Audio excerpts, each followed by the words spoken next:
পুরুষ হয়ে জন্ম নেওয়াটা কত বড় অপরাধ।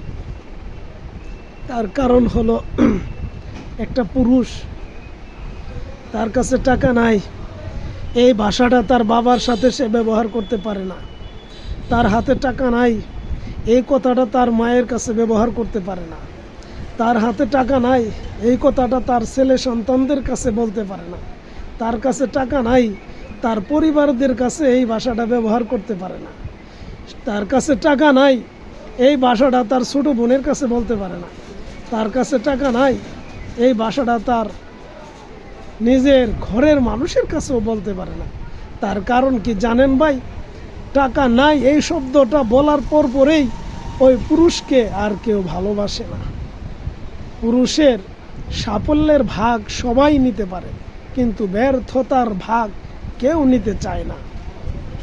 তবে একটা কথায় জেনে রাখবেন, এই দুনিয়ার উপরে আমার মতো, আপনার মতো হাজার হাজার পুরুষ কষ্টে অবহেলিতভাবে জীবন যাপন করে যাচ্ছে। তারা শুধু একটা মাত্র কারণ, সেটা হলো টাকা থাকলে শান্তি থাকে না, শান্তি থাকলে টাকা থাকে না।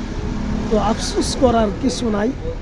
আমি সকল ব্যর্থ পুরুষদের বলবো যে আপনারা টেনশন করবেন না, একমাত্র আল্লাহকে ডাকতে থাকেন, আল্লাহ সকল কিছু সমাধান করে দিবে।